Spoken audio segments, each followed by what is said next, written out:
បាទខ្ញុំបាទសូមអនុញ្ញាតគ្រប់ជំរាបសួរជាបន្តសម្រាប់បងប្អូនយើងសម្រាប់តម្រុយឆ្នោតវៀតណាមរបស់យើងជារៀងរាល់ថ្ងៃហើយជារៀងរាល់ព្រឹកពិសេសគឺនៅម៉ោងថ្មហ្នឹងគឺខ្ញុំចូល live ដែល live នៅថ្ងៃទី11ខែមករាឆ្នាំ2026មុននឹងជម្រាបជូនព័ត៌មានថ្មីនិងលេខថ្មីនៅក្នុងថ្ងៃ11ខែ1 2026នេះខ្ញុំក៏សូមជម្រាបជូននៅលទ្ធផលយើងកាលពីម្សិលមិញគឺថ្ងៃទី10ខែ1ឆ្នាំ2026នៅក្នុងថ្ងៃទី10ខែ1 2026ម៉ោង6កន្លះយើងបានចូលចំល្អបំផុត63ប៉ុស្តិ៍ដេប៉ុស្តិ៍ខាងក្រោមគេបង្អស់គឺយើងបានចូលចំល្អជាមួយនឹងលេខយើងមកក្រប63ដែលខ្ញុំបានដាក់ជូនពុកម៉ែបងប្អូនយើងដែលបានចូលទិញទាំងអស់គ្នាខ្ញុំក៏សូមចូលរួមត្រេកអរទៅដល់ពុកម៉ែបងប្អូនយើងឃើញថាមកក្របដែលចំគឺពុកម៉ែបងប្អូនយើងអាចបើកថវិកានោះទៅដោះស្រាយនៅបញ្ហាប្រឈមមួយចំនួនពួកយើងមួយថ្ងៃយើងទាំងអស់គ្នាគឺត្រូវការលុយបំផុតចឹងហើយបានលេខតម្រុយរបស់ខ្ញុំដែលខ្ញុំបានដាក់ជូននៅលើ live លេខហ្នឹងគឺមិនស្អាតដូចជាលេខដែលមកក្របខ្ញុំបានកាត់ចេញទេគឺលេខតម្រុយដែលខ្ញុំបានដាក់តាំងហ្នឹង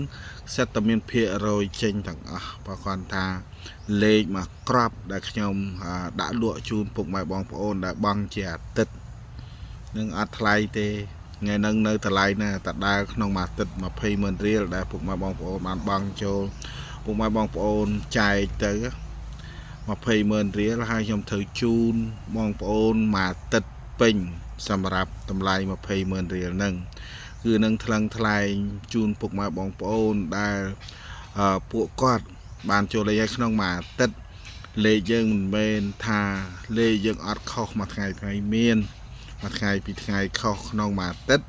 ដែលខ្ញុំយកពីបងប្អូន20,000រៀលនេះគឺមានខុស2ថ្ងៃមួយថ្ងៃ2ថ្ងៃយ៉ាងច្រើនលេខហើយខ្ញុំតែងតែរកលេខត្រូវចំនួនថ្ងៃមួយថ្ងៃ2ថ្ងៃនេះដើម្បីបំពេញមួយអាទិត្យឲ្យពុកម៉ែបងប្អូនត្រូវបានពេញមួយអាទិត្យ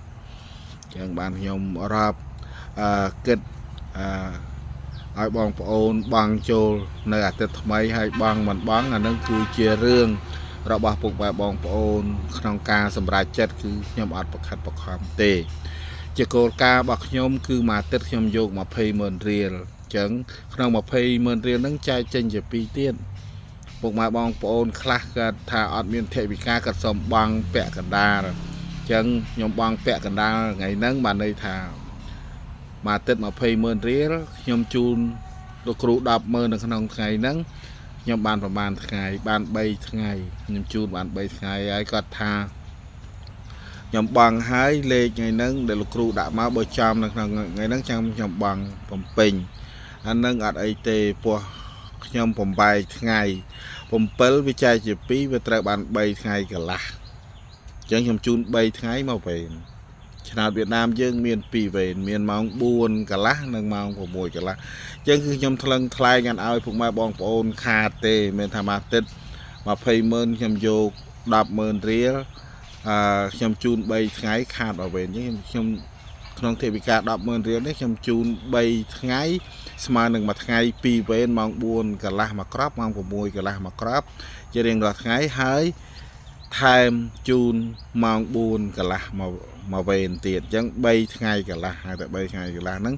ក្នុងតម្លៃ10,000ពុកម៉ែបងប្អូនអាចថ្លឹងថ្លែងបានហើយថាតើវាចំណេញដូចខ្ញុំនិយាយអត់បងប្អូនដែលបង់ចូលតើវាចំណេញដែលអត់ហើយពុកម៉ែបងប្អូនដែលបង់ចូលភ្លាមចូលចាំភ្លាមគាត់អត់ស្ទាក់ស្ទើរទេគាត់ថែមថវិកា10,000រៀលទៀតបន្តអញ្ចឹងក្នុងថ្ងៃនេះខ្ញុំរើសតែ5នាក់ទេសម្រាប់បងប្អូនដែលបង់ចូលបងប្អូនបង់ពេញមួយអាទិត្យ20,000ក៏បានបងប្អូនបង់ពាក់កណ្ដាល10,000រៀលក៏បានបងប្អូនថ្មីសូមតាក់ទងខ្ញុំតាម account Facebook ខ្ញុំឈ្មោះឈៀនសៃដែលមានអក្សរ CHEAN SAI ហើយទាំង logo គឺផែនដីមូលកម្មៅពណ៌ភ្លើងហើយបងប្អូនដែលអត់មាន Facebook សូមតាក់ទងខ្ញុំតាមទូរស័ព្ទលេខ096 322 14 និង 74 អញ្ចឹងគោរពអរគុណច្រើន ជាខ្លីខ្ញុំជម្រាបជូននៅក្នុងចុងវីដេអូនេះថ្ងៃនេះក្នុងថ្ងៃទី11ខែ1ឆ្នាំ2026លេខយើងនឹងបានចូលចំល្អបំផុតនៅក្នុងម៉ោង4កន្លះប៉ុស្តិ៍ B មកក្របនិង BCD ម៉ោង6កន្លះចោលមកក្របអរគុណបាទ